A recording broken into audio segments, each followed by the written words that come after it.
Welcome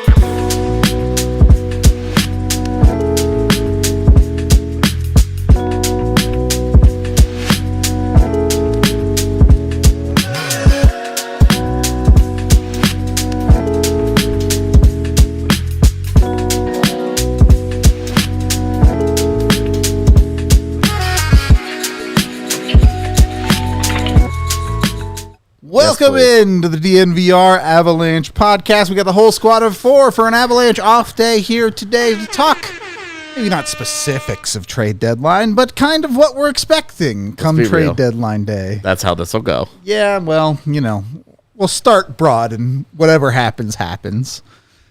Before we get into all the trade deadline stuff, though, obviously the Avs news of the day, Val Nichushkin officially cleared by the Player Assistance Program to return to the Colorado Avalanche. Specifically to practice, not to games. Yeah. Just saying. Still a significant step from just not existing, essentially, as far as the NHL team is concerned. Correct. We've talked a lot about the Avs forward core and the holes it's had. Getting Val Nichushkin back to practice and presumably in the near future games, how big of a step forward does the Avs lineup take with Val back? It's huge. I wrote about this in the post-game piece from the Toronto game, and they're 8-7-2 in his absence, which isn't horrific, but their power play and their penalty kill has struggled without him. 19th in the league at 18.9% on the power play, and then 26th in the league on the PK without him. Yikes. And it's not the end-all be-all because there are simultaneous struggles that have happened alongside Val Nichushkin being out of the lineup. For sure. To include Cale Makar kind of struggling, especially on that road trip. And so there are other things that attribute to that record beyond just Val Nichushkin being gone. But we've seen a need for even more balance in the forward group. And their top six can be so much more dangerous than what we've seen it. And that is not to demerit what the Chaos line has been. It's just more appropriately meant to be a third line. And I think that with Val Nichushkin back, that top six starts to really look competitive. And obviously the production that we saw from him, the pace that he was producing at just before he left in January, was comparable to the Cup run year. It was so good. The pace he was at, for all of Val's career here, even after his breakout, you were really talking about him as a secondary piece in Colorado. The pace he was at this season was more of a, is Val Nichushkin a star piece? Is he a 40-goal scorer all of a sudden? What's happening? Well, here's what I'll say. And again, I don't even know if it's a word. He's an anomaly, right? It's not normal. There's not many Val around the league. There's not. I mean, there's not many that are that big, that can skate, that can impact the game on special teams, that can impact the game at 5-on-5, that can play with elite players. A lot of people always talk about like, oh, yeah, but this guy plays with McKinnon and this guy. Let me tell you something. You have to be able to play with these guys as well. It goes hand in hand. It's not just like you could put a bad player. No, trust me, you can't. So this guy, he's trusted by Bednar. There's a reason they struggle when he's not around because he is an important piece and he is a piece that not everyone has. By being gone, numbers are the numbers. We all know they suck with him not there. It will make a difference once he comes back. He changes the makeup of the forwards for the Avalanche. By him not being there creates a massive gap hole. Like, it's huge. And then it's almost like he's in that tier, like you said, of stars. You know what I mean? Like, because of what he does, you have to put him in there. And go back to 2 summers ago when they win the Cup. They have to make decisions. I don't care if you would have had to pay him $11 million a year. You had to do it. You had to keep him. And they did the right decision because he impacts the game and he makes their lineup so different when he's there. And he's so different than any other player around the league. There's not many. I mean, you can count on them. Maybe there's 5. I don't know. I don't even know if there's 5. Are there? I don't know. I just used the word 5. Like, I would have to look at every roster right now. I don't think I can get to 5. It's like off the top of my head, I'm like, it's Mark Stone, and Val Nichushkin. End of list. I mean, that's and the that's small what version I'm is Brad trying to- Marchand. It's Small version. I know, but you're right. If he wasn't small, it's the same. He's that impactful. Yeah. He is that impactful. So when he's not there, it's not a coincidence that numbers go down, meaning wins and losses. What does that mean? That means your special teams suck. That means you're right. Forget about goaltending. He doesn't impact the goaltending. But yeah, you're right. I mean, Cale Makar, he doesn't have that same net front. He's arguably, I don't want to hear Joe Pavelski, whatever. Probably until he left, he was probably the best net front presence in the National Hockey League this year. On He's the power tipping play. a lot of pucks this Holy year for sure. cow. Are you kidding me? It's not even just tipping, but I he mean, was scoring just- a lot of just pucks from right there, you and know? he created a whole dynamic that the Avs power play hadn't had since Landeskog was healthy. Yes. In that they could play from down low. They had a guy in front that was big. He was hard to move out of that area, but he also had the skill to get the job done. It wasn't just try hard. It was a combination of all of it. Like, you have to love everything about Arturi Lehkonen, but he's just not as good as Val Nichushkin is. Nope. He's just not as good. And to add to that is in the playoffs, we didn't get to really see it last year. Not going back to that, that time, but the year before, like you're playing 7 games against Val. It's a long 2 weeks.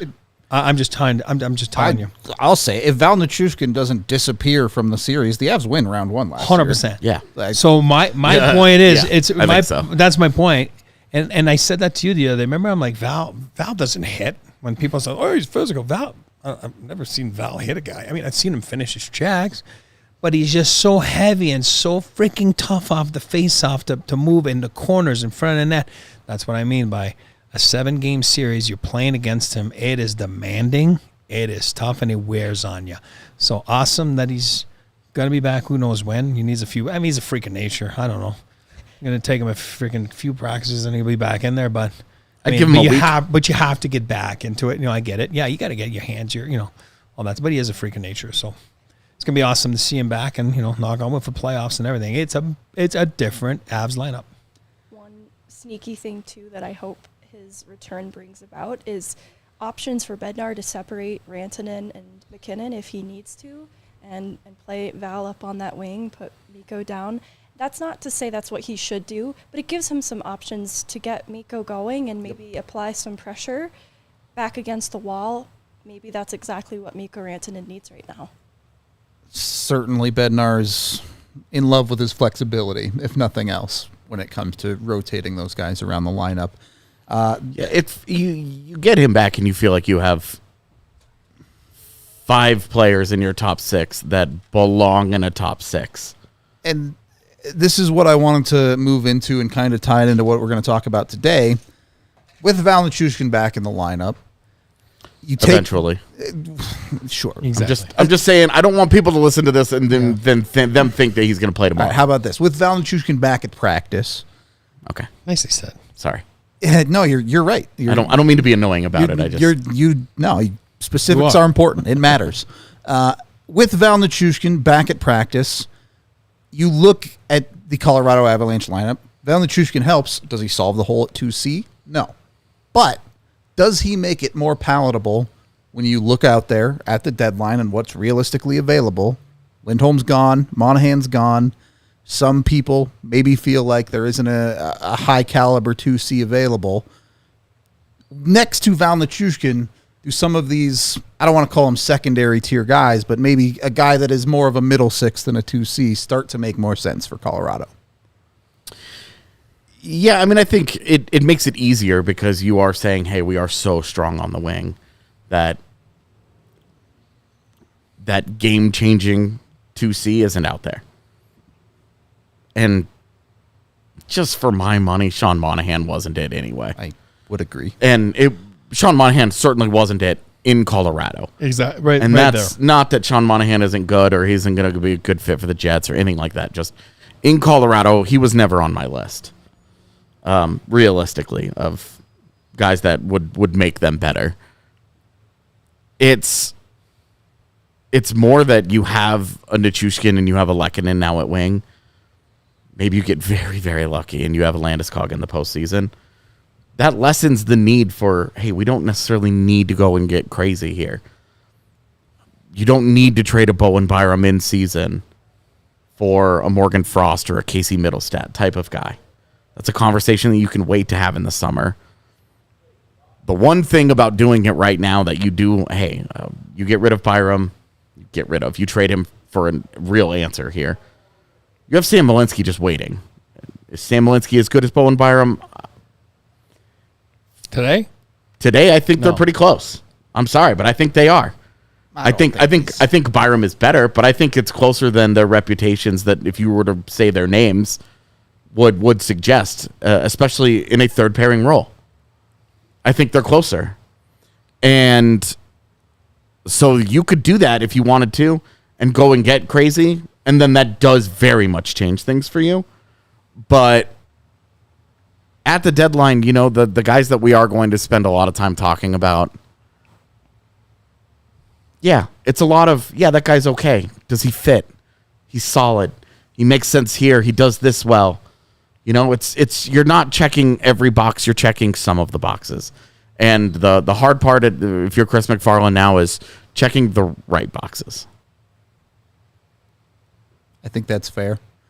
I think the other side of adding Val back to the lineup for the Avs, and, obviously we don't know health for anyone, let alone Val. If something happens over the next 2 weeks, that could change philosophy significantly. Yeah. But you look at Val on his way back. You look at Kovalenko, whose playoffs start next week.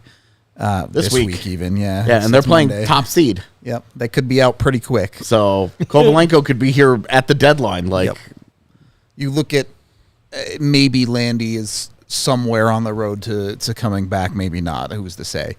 But the point I'm getting at here is it starts to make basically no sense for the Avs to go out and get a wing, right? Yeah. Have seen some people saying, could the Avs be interested in Jake Guentzel?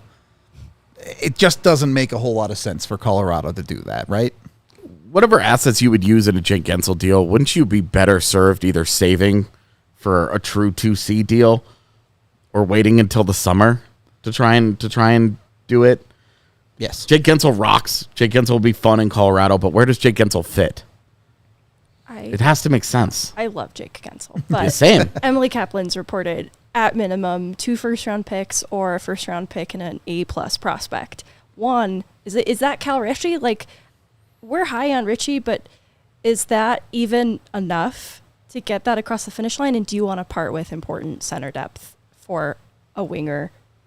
Anyways, it doesn't make sense. I completely agree, and I just don't think the Avs can afford that cost in season. And there's a lot of other teams that are more desperate for a winger that are probably willing to pay that. Vegas. Yeah. Yeah, I'm not worried about.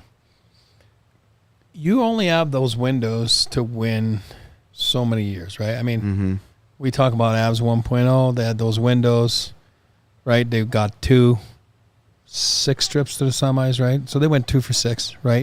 They had that window, and we all know it's hard to win. And then this is Avs 2.0. They got that window, right? We all know they're one of the best teams in the league. The core is locked up. I've told you guys before, I'm a gambler. It doesn't bother me. Like, for me, if Jake Guentzel was a center, I got no problem. Oh, yeah. I got no problem. Like, if it's Cal Ritchie, if it's anybody, it doesn't matter. At the end of the day, you want that silver thing. And to win that silver thing, you got to make sacrifices. But he's a winger. That doesn't make sense. You know what I mean? So it's... I told Rudo the other day, like, I'm in love with Riley Smith. Been in love with him for years. I just one of those guys that I've always liked. The past 10, 12 years has been around. And He's good at everything. Could help them in everything. But he's not a center. You know what I mean? And it's like, man, can we just knock me out and then just make me wake up and say, oh, he's a center. I'm like, oh, yeah, he is a center. You know what I mean? Like, it just, so there's some guys out there that are, they're going to make teams better. You know what I mean? Guys like that. Guentzel, I mean, you would think Pittsburgh's going to move on from Guentzel and, Riley. And then the market will dictate what the market. You got to remember the market changes a lot too. All of a sudden, and there are some craziness that's going to happen. I'm not saying it's going to be wild and crazy. I'm saying, but there's always some stupid at the deadline. It just is. There's some every year. And AJ and I were talking the other day, and I'm using Berkey, because I heard him on the radio. There's only one Stanley Cup awarded. Only one. And he's right. And 7-10 days into it, you're down to 8 teams out of 32. So whatever people are going to try to do here this next week, which, and again, I'm not making fun of, because I would do it too, and I've been part of teams that doing it. Do it. You know what I mean? Because you only have a certain window to get that silver shiny thing, you know. But it'll be interesting to see. There'll be some good teams that will get better because of their circumstances and their, you know, they need a winger, like you just said, like Vegas. You know what I mean? Like, you know they're going after Guentzel. I mean, it is what it is. You know, but that's what I was trying to say, you know. 2 things I would say there. One, depending on the price you're paying, if it's a big enough price, you better get it right. Oh, yeah, but you'll never know if you got it right until you try it. I know. But if you go make that move and you lose in the first round. No, I know. That's what I'm saying. But look at Tampa 2-3 years ago. Is Barclay Goodrow worth a first-round pick? Oh, you got to be kidding me at that time. When you win a cup, it's absolutely worth it. That's what I'm saying. And Barclay then if you don't Goodrow win, you're and one of Blake those Coleman. 18. What's that? Oh, Blake Coleman. And Blake Coleman. That's yeah. my point. And then but when you it goes win wrong, you're Tanner Jeannot. Blake Coleman was basically 2 first-round picks because it was Nolan Foote as well, who they had just drafted. They had just drafted. 30th, so you're talking about essentially 2 first-rounders for Blake Coleman. Yeah. That's the kind of deal, personally, that's the kind of deal I want to see the Avs make at this deadline, because Blake Coleman had 2 years. He had 2 years on his contract. So they got multiple runs out of it. That's what I'm talking about. That's what, hey, a first-round pick in Cal Ritchie for Brock Nelson? Yes. And yes, please. this is the other thing I want to talk about that Megan brought up. I'm not saying I want to trade Cal Ritchie, but is his price as high as it's ever going to be? People are putting him at 6th best prospect in the world right Awesome. now. Like, hands off, that's great. Yeah. He's never played a game in the league, right? Sometimes the value's the value. Didn't That's my even point. get to see him at camp. Right. That's not his fault. He was No, hurt, of course but not. But he's been on a tear, and people might be interested. We'll put it that way. And then on the flip side of things, too, you might have teams that, you know, the fan base is going to be so pissed at. Like, I'm going to use Boston, for example. You know, I've been another good year, right? Not like last year. Mm-hmm. Last year made some moves that made them one of those teams gone. And only 8 are left after the first 7 to 10 days. They weren't one of the 8s. But you got to look at their depth chart right now. And I was looking at that yesterday. Like, they don't really have a lot of assets to make a deal. Nope. Remember I was telling you, like, oh, Lindholm would be great in there. But it's like, you can't even compete with what's out there right now because you don't have the assets to make it work. Yeah, in Boston, you know, we always talk about, is the cupboard full? Last year, they burned the cupboard down to make a go of it with Bergeron and Krejci. Totally justifiable.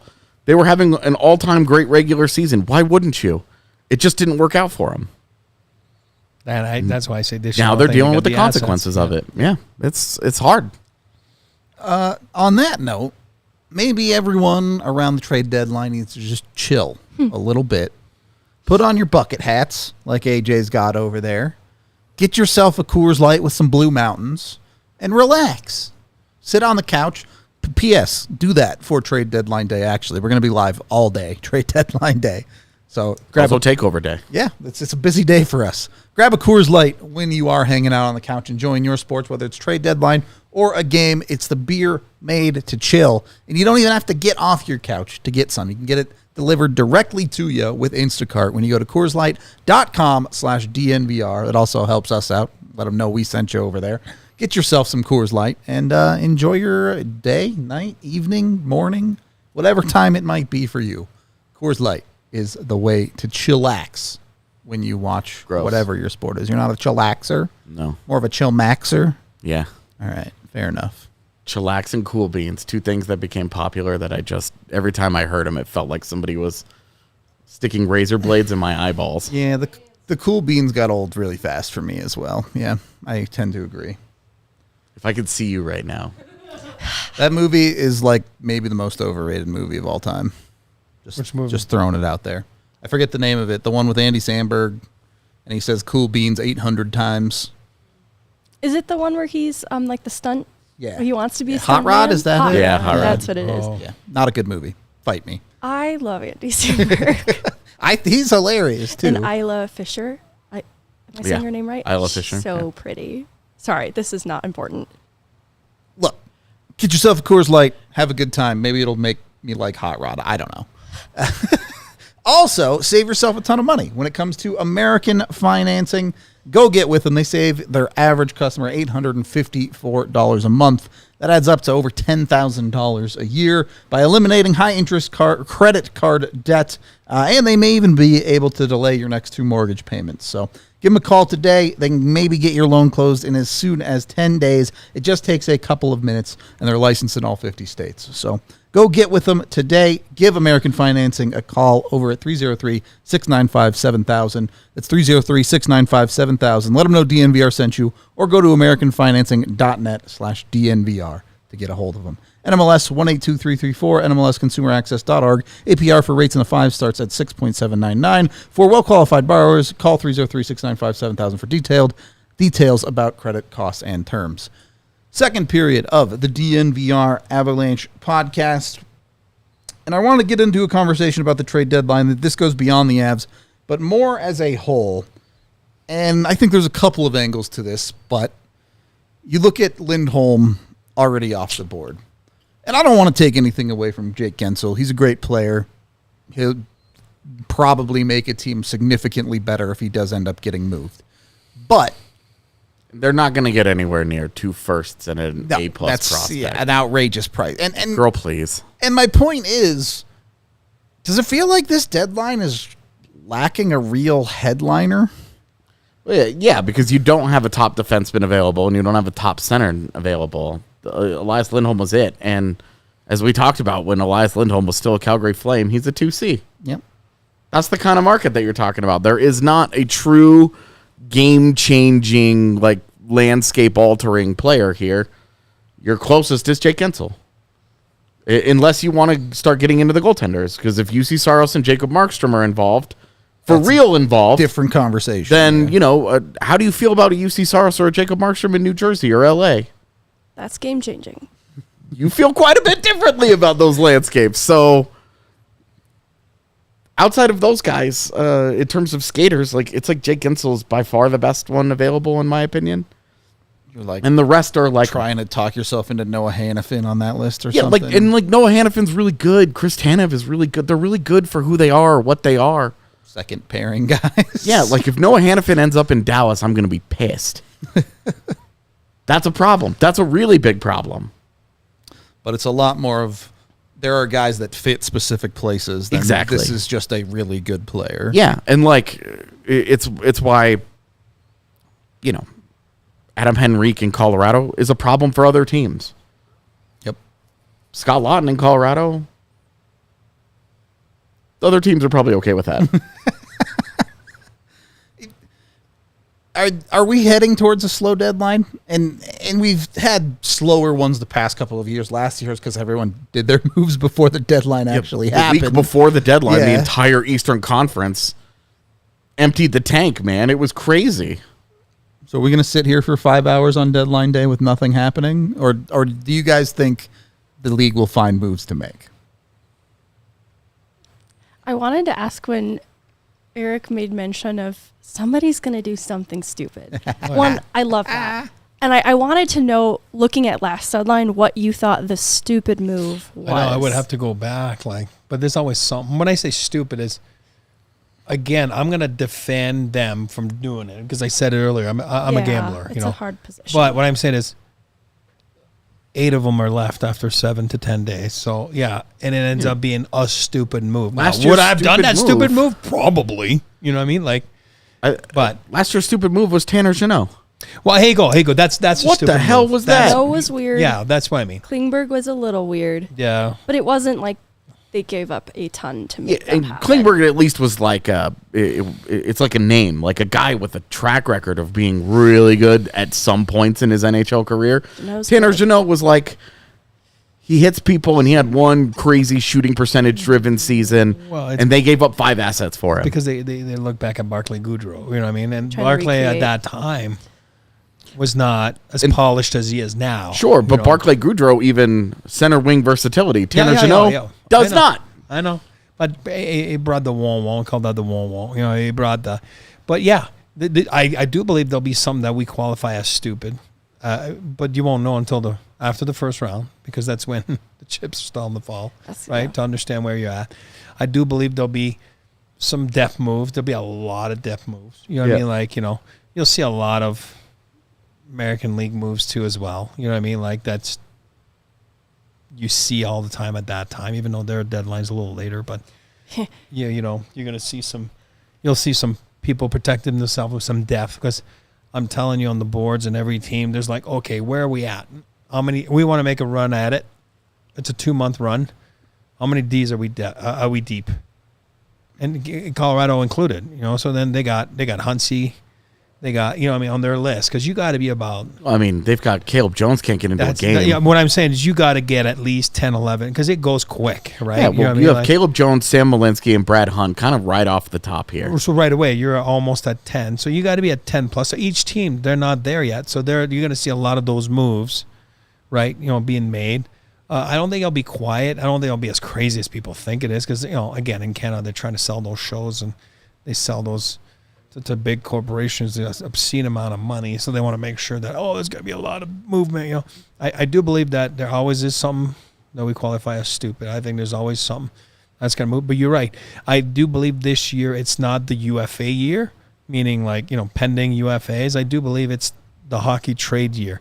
I do believe it's the year of the goalies. I do believe Markstrom's gone, Saros is gone, and possibly another one that might just make us think like, oh, wow, I didn't expect that one. You know what I mean? So I do believe the bigger trades will be those two guys then because they have term left, right? So, well, and it always seems like there's a really like out of left field Anthony Mantha for Jacob Vrana on a first-round pick where you're like, what the hell? Yep. What is this? It feels like those happen once a year where you're kind of like, it's kind of a fun trade for both teams. We'll see how this goes. And that's the one where you're like, that's where you want Colorado involved.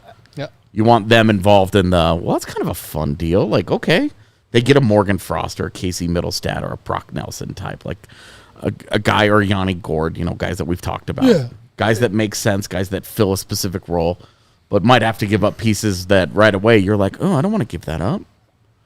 Just a couple of mistakes from last year.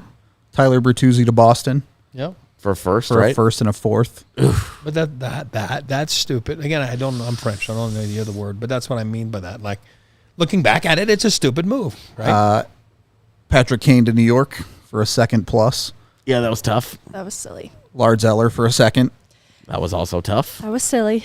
I don't think it was silly. It's for 7 to 10 days, right? So it's a lot. And then whatever Toronto tried to do to their defense at the deadline last year. I mean, Toronto What was it again last Toronto year? overturned like half their roster. Yeah. They had like 10 new guys. Yeah, it was that to me. I was like, this is bad because now you're using the last 15 games of the season as training camp.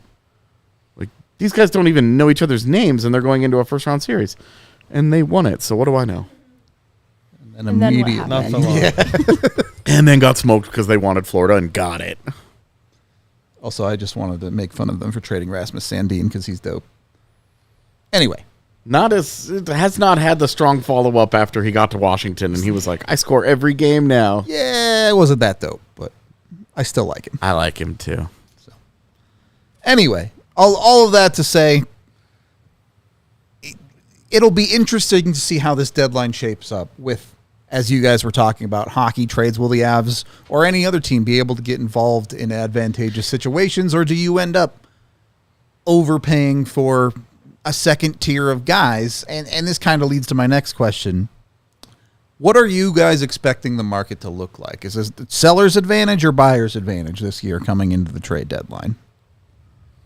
I think it's a buyer's advantage. We've already seen a couple of the moves that have happened have not been particularly pricey. It's true.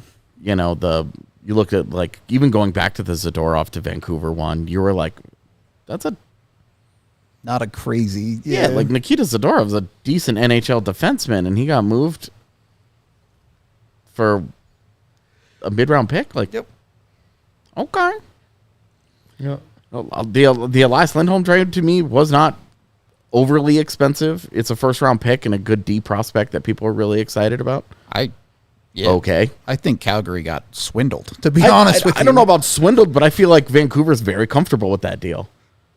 I would have been pretty comfortable with it from Colorado's side had there been somebody that they liked, and if I had been more sold on Elias Lindholm as like The guy. an answer there. Sure.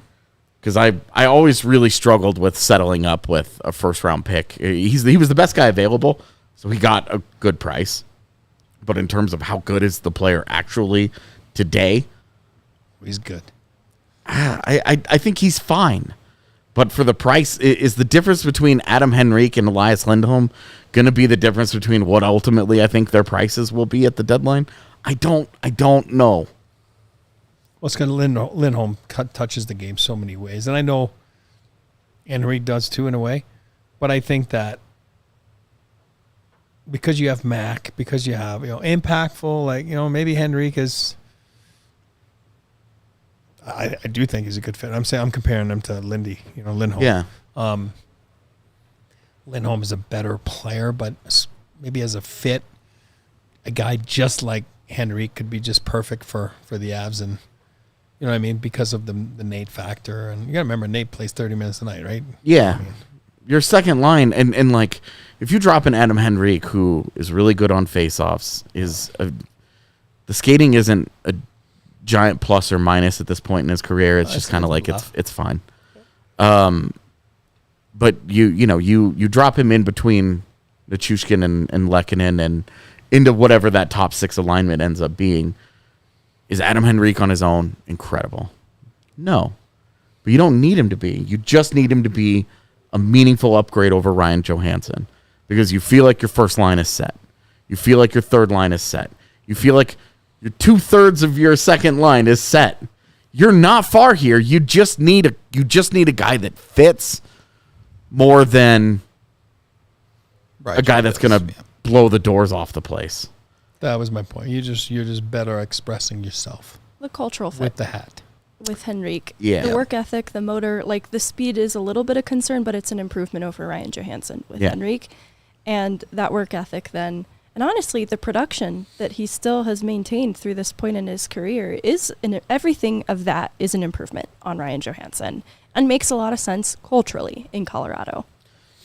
You also consider, look at who a guy like Adam Henrique plays alongside.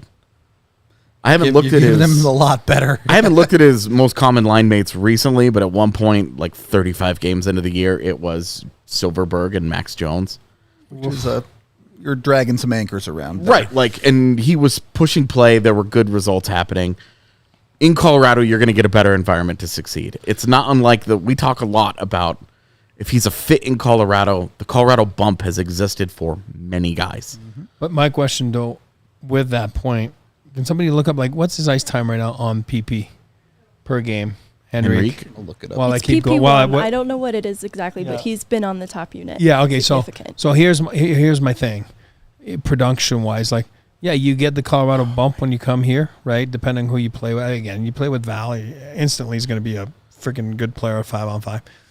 Production might drop a little bit, though. If you got to remember power play, and I bitch about it all the time. I complain about it, but all the time. They play 2 minutes on the power play, so he might come in here. He's not on the power play, so your power play production might go down. You know what I mean? So then your numbers go down a little bit. I'm talking about but as if he's a playing fit here.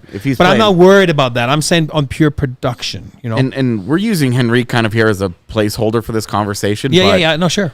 15 minutes a night of even strength in what is Colorado's top six. I keep saying Nichushkin and Lehkonen because right now that's the alignment, but and his production will go top up. Six wingers. Exactly. Whatever that alignment ends up being, you are talking about whoever they get is going to be in a situation to succeed as long as they are a fit. That's it. Because that's where with Ryan Johansson, hey, he was in a position to succeed too. He's just not a fit.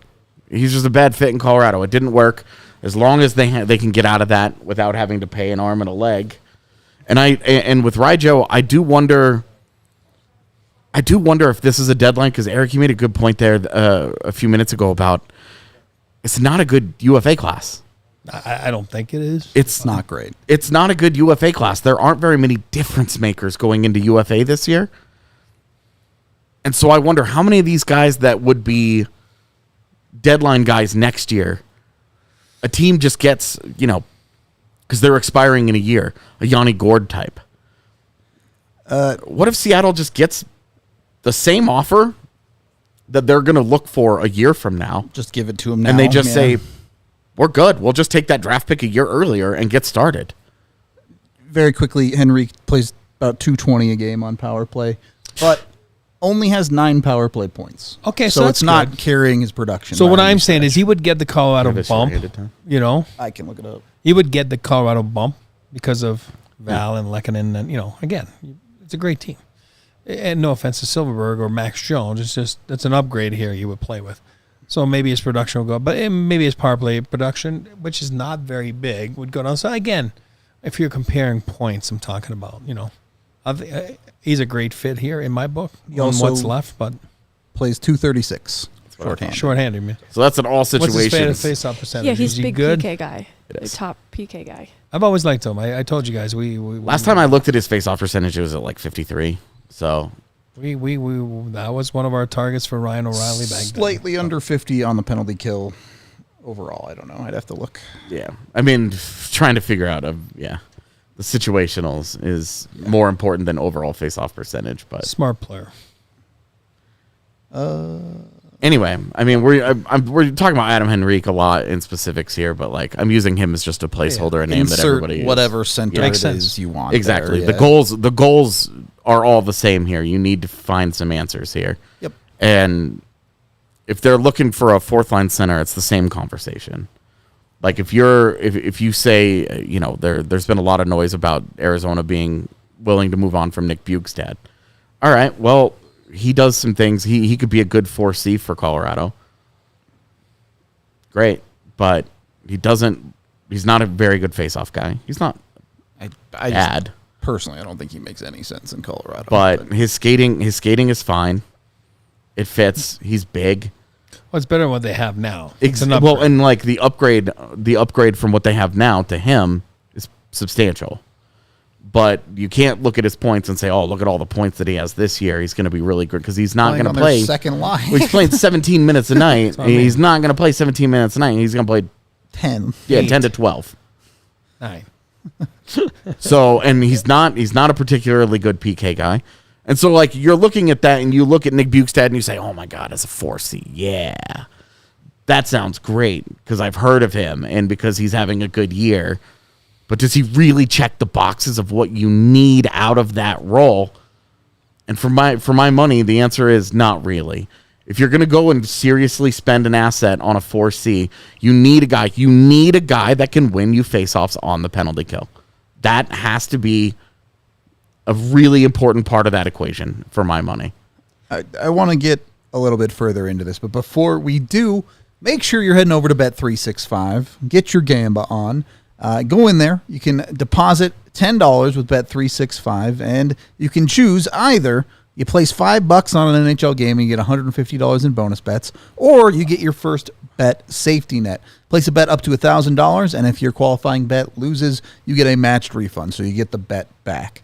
Might as well get in with it. Have a little bit of fun. Some risk-free action, whether it's the $150 in bonus bets or the safety net $1,000 bet. At Bet365, they don't do ordinary. They want to make it fun every single time you get in. They have over 10,000 boosts every single month when you sign up with that DNVR 365 code. So go download the Bet365 app today. You can use that QR code right on screen and get signed up with the DNVR 365 code. Have some fun. You even can get the early payout offer. If a team gets a 3-goal lead, you can cash it out right then and there. You get paid, which you might want to do. A lot of 3-goal comebacks in the league. Just saying. You must be 21 or older and physically located in Colorado. Please gamble responsibly. If you or someone you know has a gambling problem and wants help, call or text 1-800-GAMBLER today. Also brought to you by Premier Members Credit Union. You can get in with them. They're not a bank, which is kind of their whole selling point. It gives you a lot more options. They have a bunch of things like their new high-yield savings account, or you can earn 5% APY on your first $2,000 with a reverse tier money market. Whatever your goals are, PMCU can help. It's all about creating a better banking experience for their community here in Colorado. So get with them. They have the tools to help you save smarter. When you become a new member at PMCU, you'll get $200. You just have to open a checking account and sign up for e-statements. That's it. And they give you $200. It's that easy. Easy money right there. It'll be your best money move yet. Head to becomepremier.com to find out more about PMCU. third period of the DNVR Avalanche podcast. And I don't want to get into specific players when we have this conversation because everyone's going to have, I like this guy, I like that guy, this is the guy I want the Avs to go get, whatever. I want to look positionally what you would be happy with the Avs doing at the deadline. I think we would probably all agree if the only thing the Avs do is go out and get a 4C, we would not be very happy. No. We'll have some angry words. So what is the bar of expectation? Is the bar, I'm not going to say a 2C objectively, but a guy to fill the 2C role? Is that the minimum that Colorado has to do to say, hey, they're involved in this deadline? Or is that not enough? A top 9 center, yes. Sure. And depending on the caliber of that center, like if it's a pretty true blue 2C, then maybe I am comfortable with that. But if it's a little bit more Evan Rodriguez, could play up in the lineup, maybe more of a 3C, like a Scott Loughton kind of situation, then I need a goaltending addressed. I need goaltending to be addressed in addition. Like, I'll be a little disappointed if they leave it at that. I don't think that fully satisfies. They need a true 2C. I think they tried to... What's the word I'm looking for? I think they tried to be thrifty, savvy with the position last year, and that's where they ran into issues. Losing Valnichushkin in the first round also didn't help the top 6 situation, but I think that's a learning lesson and a cautionary tale that they really need to commit to this position. There is no doubt that they watched JT Compher crumble in the 2C spot throughout that playoffs. They tried to get away with it. It just did not work. It's just such a tough spot, too, because we talk about it in those terms. Yep. And we forget that the world that they lived in last year was that, again, they were going to be really good at wing. Gabe Landeskog was going to be a part of their lineup, so they didn't have $7 million at the deadline to spend. And so just my own, this annoys me that it gets talked about in this term of like, the Avs tried to cut a corner, they got cute with it last year, whatever. And it's like, just remember the world they were in at the time, not the world that we're in today, knowing what we know. This is just I'm sorry, I don't mean that this is a total pet peeve of mine. Context 100% matters. The way that people talk about last year's deadline, where it's like, we just talked about Lars Eller as a failure like 15 minutes ago. And I would still say that is the case. But Lars Eller never got a chance to do the job he was brought in to do. He was supposed to just be 3C. He wasn't supposed to be the 2C solution. It's not fair to paint him as such. And he played like left wing, like Lars Eller didn't get a chance to be the guy he was supposed to be. That's not on Lars Eller, but ultimately it ended up as a bad deadline. You put that as an X. That is not a good deadline. My point is, regardless of context, the Avs can learn a lesson from, hey, we might have shorted ourselves a little bit down the middle. And it was also a year where it was at least talked about last season of, is this really the year to go for? We've been hurt all season. We don't know what's going on with Landeskog. He is hurt. It keeps getting pushed back. We think he's coming back. We may not just have the offense to do it this year. This year, you have a guy that is playing at an MVP caliber in the middle of your lineup. Yep. You are where you are despite you don't have a 2C. Your two top forwards are playing astronomical minutes and you're wearing them down actively. Yep. You have to do something to help Jared Bednar out to where he says, I can at least, Ross Colton's going to keep playing 14 minutes a night, and he's been playing 14 minutes a night all season. That's where he is now. I need another guy that can play 14 minutes a night minimum. Yep. That is my bare minimum. You have to walk out of the deadline with a guy that you feel can play 14 even strength minutes a night for you. Or more. As a center. Yeah, minimum. As a starting point to try and take some of the load off those top guys, but also fits who you are. If you don't do that, you've wasted it. There's no point in it. I'm going to go using those terms. 1A,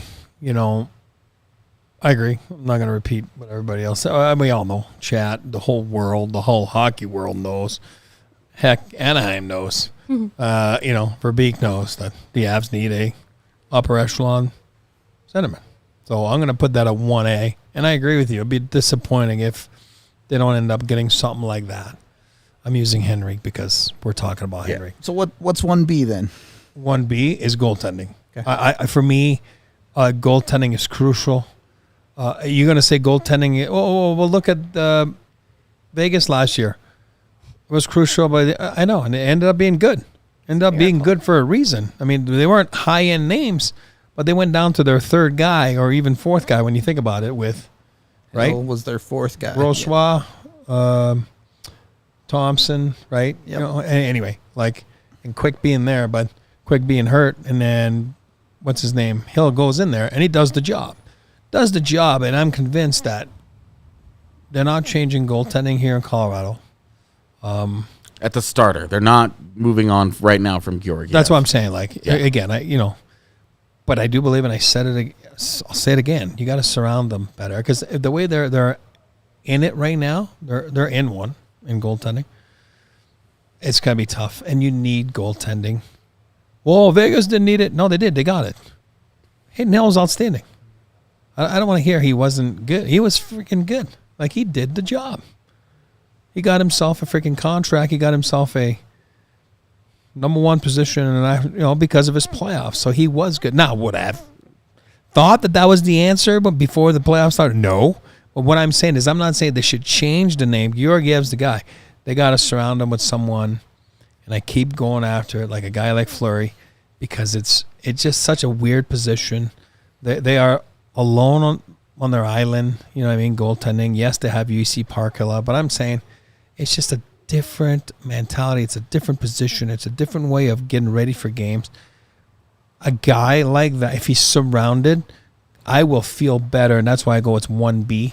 You know what I mean? I will feel better going into the playoffs with, and I love Justus Annunen. I do. I love Justus. He's played 3 games this year. So it's, again, for me, you're trying to win the cup, right? Yeah. So, and Fleury or whoever it is, Mr. 1B, might never play a game. I'm okay with it. But there'll be a difference, and it's a different mindset for the goalie to know that. You got to remember going back to Pittsburgh. They're saying, oh, Matt Murray. You got to remember Matt Murray. He had Marc-Andre Fleury right there. It's a different mindset. You know that if something happens, there's someone capable that's coming in. So it relieves a lot of the pressure. And when Fleury was gone, Matt Murray was never the same. I'm giving you an example of what it does mentally to have someone right behind you.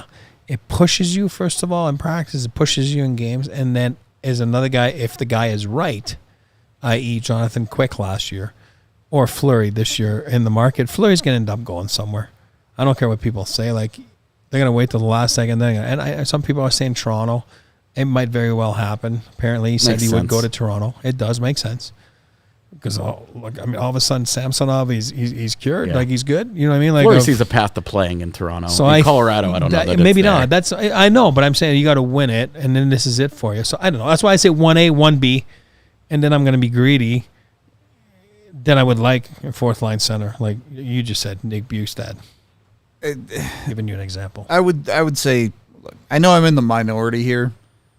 The reason you're going out and getting a backup goalie has nothing to do with his ability to play hockey. If you're Colorado, if you're me, Georgiev's going to be the guy who plays for you, and you're going out and getting a guy to help guide Georgiev 100%. mentally. A goalie therapist. Yep. That's it. It's a therapist. That's all it is. Because the reality of it is, for a backup goaltender, statistically, Annanen's as good as any of them.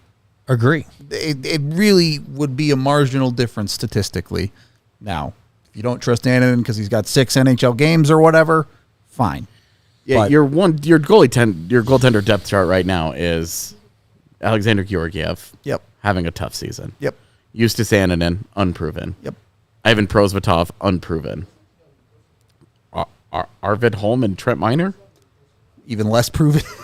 This is where it's like, hey, if you go and get, we're spitballing. We're saying Jake Allen and Marc-Andre Fleury just because those are the names that everybody's comfortable with. But that guy, a veteran goaltender that has kind of been around, that understands what's up. Megan was shaking her head over there. It was just the Arvid Holm acquisition wasn't that's what tough. they expected it to be. That one has not worked out for Colorado. So yeah, that one's buried deep in the depth chart. I think they would sooner do something explosive if they got that deep in the depth chart, then count on home. But I'll go to your point there, and I agree with your point because remember I said it right away. I'm a Anion fan. I am. But what USIS does not have, and compared to Fleury, for example, is they have a tough loss. It's a blunder by the goalie. They lose 3-2 in overtime. You're going for a game 6. You're sitting on the plane. You put your arm around it. It's a therapist. You put your arm around them. USIS Anion can't do that. I've never been there. And until you've been there, you don't know what the pressure is. You don't know what the feeling is, and especially if you've never been in that position. And then a guy like that, Fleury, 3 cups, 150 playoff games, it's very easy, like Quick did last year. And I've been told by many people, you know what I mean? Like, that's what he brought to Hayden Hill, you know what I mean? And Georgiev would know, like, he's not there to steal my job. He's there to help me do my job. And that's a very important piece going into a playoff run, that a lot of stuff happens in 2 months. A lot of unpredictable stuff happens, and you have to be able to. There's a reason why some players are good in the playoffs and some guys are not. It's a different world. It's a different animal. It's a different pressure. Why not surround them the right way? And that's where I'm pushing for it. Last thing on trade stuff, we have 2C, 2G. Do you have 4C as the third piece there, or is it a defenseman to round out that core? That's a tough one, man. Or none of the above? I'll go first then, instead of waiting. Some days I'm like, oh, yeah, it doesn't matter. I want to force it. And then some days I'm like, I told them the other day, like, oh, my God, I'd go after Chris Tanev. You know what I mean? Like, because solidifies the right side and, PK and tough to play How against. different do you feel about your third pairing if it's Bowen Byram and Chris Tanev versus Jack Johnson and Bowen Byram? And you need depth in the playoffs, like we talked about. Jack's going to play. Jack would play, even if they make an acquisition of. But some days I flip my thing. I'm like, oh, man, I'd rather have a fourth line center. I don't freaking know. But not that they have to one-for-one recreate the Cup team, but the fourth line was so important to their success in the Western Conference Final, especially, but throughout the whole playoff series, playoff run. And right now, they just don't have anything close to that security and consistency and efficacy as they did in the Darren Helm, Andrew Cogliano, LOC combo. And it's not to say they can be frugal with the third pairing then in that case. I just might lean a little towards 4C today. The one thing about that is that you have a fourth line. They just haven't played fourth line yet. They haven't been there yet. Like Zach Parise and Nikolai Kovalenko are going to be your left wing, right wing, or your fourth line when the postseason opens up. It's a great point. You feel pretty good about that fourth line all of a sudden. It's just the middle spot. Once again, you're talking about you need the guy in the middle to bring it all together. And that's why we're not talking about fourth line wing here. We're talking about fourth line center. And if you go and get a fourth line center, I'm sorry, he has to check specific boxes. You can't just willy-nilly go and get Nick Bjugstad because, I think he'd be good. You want a guy that wins faceoffs at a high rate. You want a guy that excels killing penalties. This is where the whole Nick Dowd conversation comes from. He does those things at a high level. Great conversation. I'll stop you. Would you pay a first-round pick for Nick Dowd? Absolutely not. No. The only way I would pay a first-round pick for Adam Henrique is if Ryan Johansson's attached. I think he might have to be, right? You got to look at the number. I mean, you got to make it work. The money being what it is. Rijo has to go. He can't be on this roster. Yeah, it's just the reality. If that's your 4C answer. Hey, you said you go on a guy who wins faceoffs. But also kills penalties. We know they don't. We know that they put him out on the PK. Yeah, they put him out on the PK and he gets scored on. So he ushers in power play goals for the other teams. That's not what you want. You greedy guy. Well, maybe the Avs need Red Hawk Roofing for their 4C position. You can go get with Red Hawk Roofing today. They'll give your roof a free inspection. You don't have to pay anything. They'll go up there. They'll take pictures. They'll show you what's going on up there. If there is something wrong, they'll get it fixed up for you. They're local here to Colorado, and they have 24/7 emergency services. So even if you don't get their inspection, if something bad happens, they can come out and get it fixed right away. So go over to redhawkroofing.com today. Get a hold of them and make sure your roof is in great condition and get it patched up if you need to. And then we got a great deal going on here right now. Over the next 3 days, 30% off almost everything in the DNVR locker. You don't even have to do anything. You don't even need a code. Just go to the DNVR locker, pick what you want, and the 30% off will be applied at checkout. It's that easy. It's a great time to go get yourself a DNVR shirt, whatever it might be. I recommend the Avs shirt. I got my 8-bit McKinnon on right now. You can see there. Yeah, look at that. Look at that right there. But, you know, a Nuggets shirt, a Rockies shirt, Broncos shirt. Do we still have the Rapid scarf? I don't know. There you go. They even got Rapid stuff in there. Go check it out at the DNVR locker. Get your 30% all of our stuff. Megan, I know you have something that some kind of video that we're doing. I don't know what it is, but you know, it's been in the works for a couple weeks, so I'm really excited at the timing of being able to roll it out today. It should be live now. It was supposed to go live at 3, and it's in the description for today's show, but should also be the top of the video feed for the DNVR YouTube channel.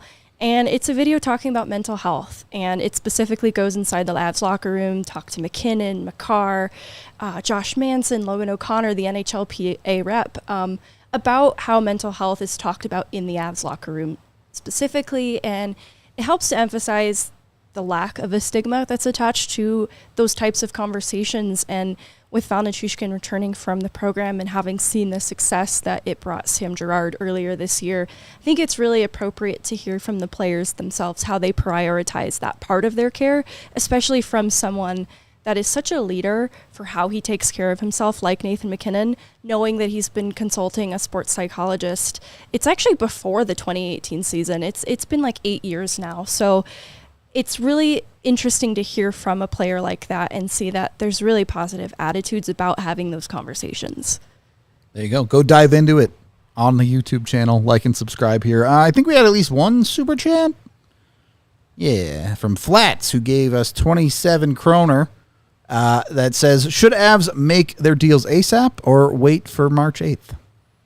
You need a partner. You need a dancing partner. Yeah, I mean, you'd love to. It's not as easy as just saying, well, we need to make a deal now. Let's do it. Yeah. You'd love to do it now and get better and get those guys here and get them ingratiated into your lineup as quickly as possible. But if Pat Verbeek, for example, wants to continue to wait and say, no, I'm going to wait till the last minute to move Henrique to make sure that I've heard every offer that I'm going to hear, and then I'm going to go with the one that I think is best for our organization. He may not get that today. He may not get that right now. Especially in this kind of market, he may not get that right now. And here's what I'll add to the super chat, too. Is you got to remember, too, there's a lot of games played every night. So there's a lot of injuries that happen every night. Jake Guentzel. But on both sides. Like, it could be Guentzel or Henrique, let's say. Yeah. And then you wait too long. But on the flip side of things is sometimes you're like, I don't need Adam Henrique, as a team. And then all of a sudden, you lose two centers in one game. One got a shot in the foot. He's out for 4 to 6 weeks. And then the other one got a separated shoulder. He's out 2 months. And you're like, I might need Adam Henrique. Now you're in the conversations. And you're like, what did you want for Adam Henrique? He's like, I want a first. I'm not getting a first. Well, I'll give you a first. You know what I mean? So things happen these next, whatever it is, 10 days before you get to the 8th, so I'm not sure the exact amount of days left, but so you have to have a dancing partner. And even though, let's say, CMAC wants to do something today, well, the other guy has to say yes today. Yeah, Jersey's desperate for a goaltender, and they tried for Markstrom, and it didn't pan out for them, but they'll still be desperate for a goaltender. Absolutely. Just have to find someone they can come to terms with. So the answer is, do it when the price is right. It's a lot harder to be a buyer in this situation because you have to make it worth a team's while to make the move now. Yep. And then come March 8th, you have to be the last team standing in whatever bidding war exists for a player. Last thing I would say, we do have Roast My Roster coming up pretty soon here. Probably will be Monday the 4th, if I were to guess, when we'll actually look at them. So get your rosters ready. Don't submit them yet. Submit them this weekend. I wanted it to be Friday, and then Friday ended up our off day this week, and so it was like, well. So this weekend, go submit your rosters over on capfriendly.com. Put Roast My Roster DNVR somewhere in the title. Yep. And we will look at them all this weekend, and then we'll do a show roasting your rosters and roasting our own rosters on Monday the 4th. If you do not put DNVR in the title of it, I'm not going to click on it. Because when I sort through all of them, those are the only ones that I click on. Yep. So make sure you do that. Also, get prepared for the roster Rizzler to show up. Special guest. Debut on the pod. Special guest, the roster Rizzler. The Riz. Should be a fun one. Anything else you guys want to touch on before we get out of here? I think we'll just wrap the show with a video preview of the mental health side of hockey. There you go. Go check out a little clip from the mental health video. We all know that athletes at the top of their game take great care of themselves physically. But how do they take care of the mental load away from the game? Mental health continues to make headlines around the NHL this season. Players like Oliver Kylington returned to the Calgary Flames after missing 19 months, taking a personal leave of absence to care for himself. Connor Ingram, Arizona Coyotes starting goaltender, has posted a career-high save percentage just 3 years removed from having entered the NHL Player Assistance Program to confront his OCD. And even superstars like Nathan McKinnon consult a sports psychologist ever since the 2018 season to stay at the top of his game. 2 Avs players have turned to the program this year to receive care. Val Nichushkin and memorably Sam Girard to treat severe anxiety and depression. It begs the question, what are the attitudes and conversations around mental health in the Avs locker room? I talked to Cale Makar, Nathan McKinnon, and more to find out.